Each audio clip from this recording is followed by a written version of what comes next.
杨氏太极拳之揽雀尾之一。由前面一个式子野马分鬃，后面的解说就可以知道，为什么所接的揽雀尾会是这个方向。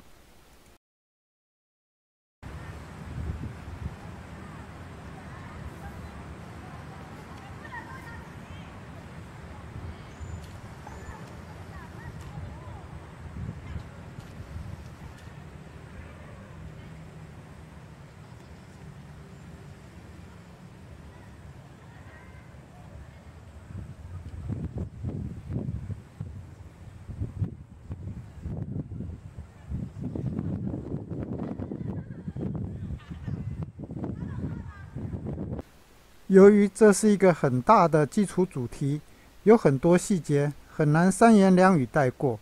尤其近年来一直觉得太极拳从起势一直到单边，其实是属于宣告或是定义。这一大段说起来就琐碎又很麻烦。在这里会先介绍彭吕几案动作的武术原理，以及非常重要而且完全被忽略的重点。四封四闭，是的，是四封四闭，不是如封四闭。所以先将简单的形态以及大致的衔接交代一下。强调一下，我们所有的形跟手法皆跟后续太极拳的双推手、小吕完全相同。提醒一下，假如您是年轻的学习者，弓马步要蹲的第一点。至于相关的要求，我会再做另外的专案来呈现，因为不是蹲下就好。因为个人身体因素，所以站的姿势较高，同时左手的位置会不对，特别是伸直时手还是弯的，所以看影片的时候仅供参考，敬请见谅。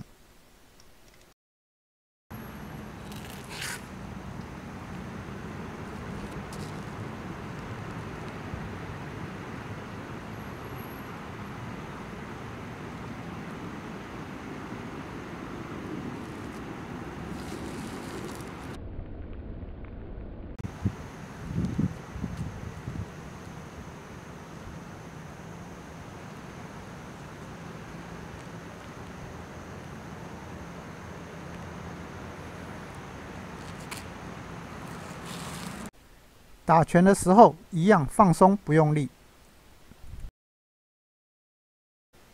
捧手往前伸时，右手依在手背腕处，左手在掌心。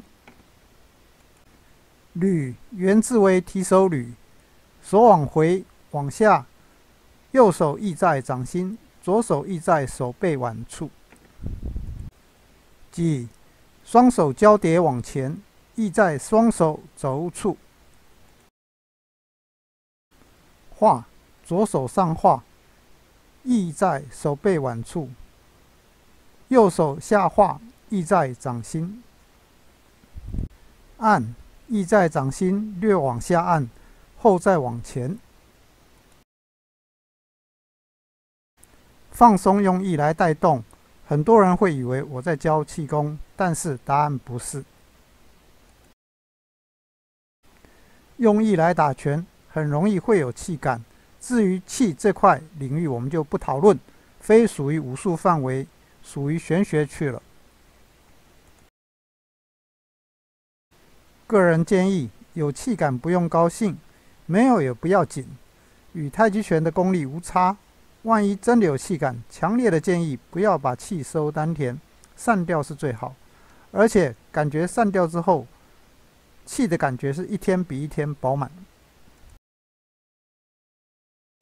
用意主要的目的是太极拳在对打对练时特殊的武术要求，这个有待各位有相当的太极拳武术基础后再来详述，这样比较容易接受跟体会。前招后招的衔接。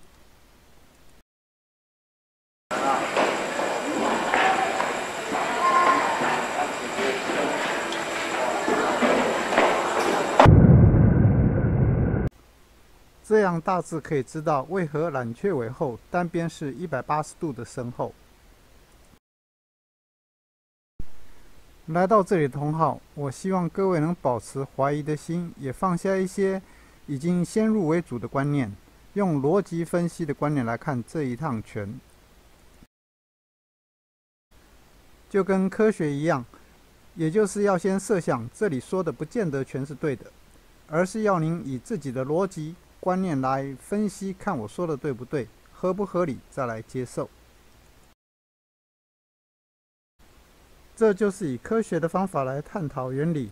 这个探讨原理在我们武术里面就叫做拳理。当然的，我也不断的在自我探讨跟研究。假如您以拳理来看这套拳，不用多，只要第一趟结束，我相信您就会发觉，创立编出这套杨氏太极拳的先人真的是大智慧。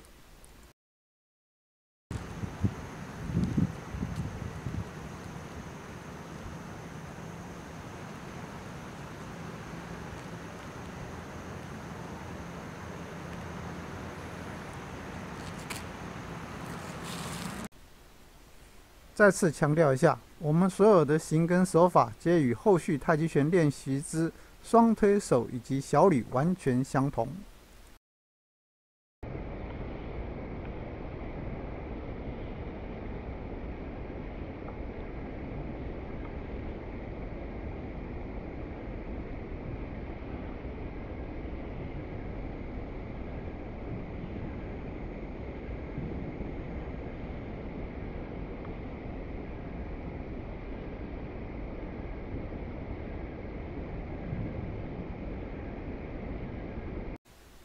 我们的捧吕是在一起介绍，捧属于往前的力量，一般来说是往前挡，其实往前攻击也应该属于捧的范围。至于这个，我希望各位在了解整套拳之后，再来判断我说的对不对。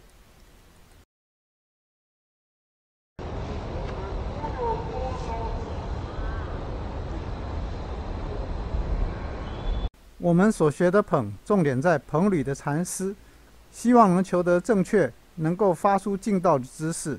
当然，这是有难度的。当然的，与现在大众推广的为了整齐要外在角度相同的是完全不同的，敬请见谅。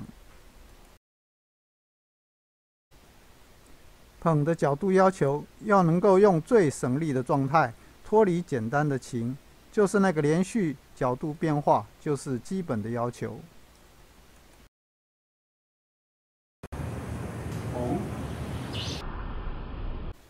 熟悉这个脱离的角度，便可以以这个画弧画圆为基础任意更改。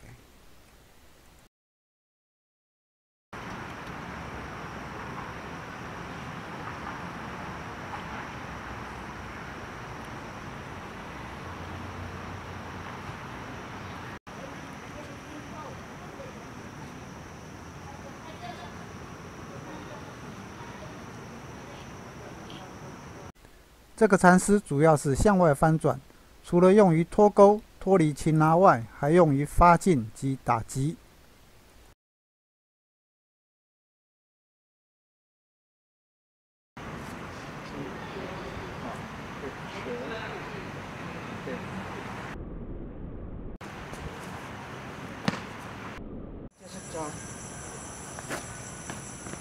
缠丝只有这个方向吗？答案不止，这是另一个缠丝方向。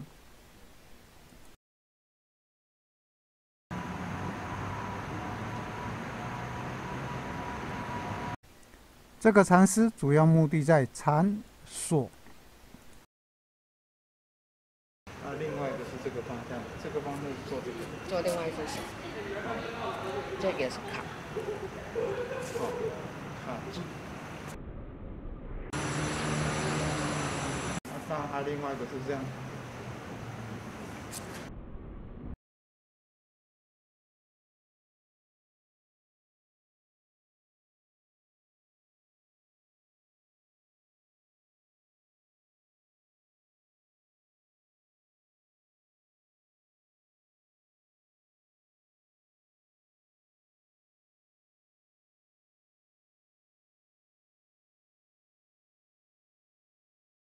履前面的动作已经有履的动作，履原本是提手旁加履在一起的字。这个履就是往回拉，通常往回往下，让对手跌倒在地上。我们解说时往往注重于捧履转换的缠丝，就如同前面影片的介绍。在有场地的状态之下，一定要练到把对手拉跌到地上。以上就是揽雀为里的捧履部分。再来就是几根按，以及很特殊很重要的四封四臂，这个将于下篇介绍。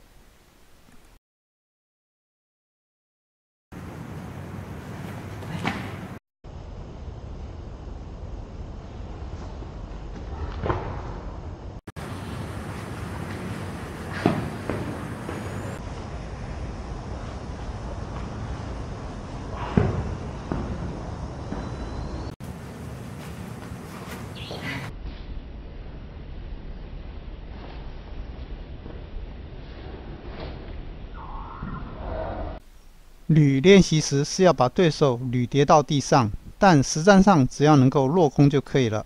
来个柔膝袄步。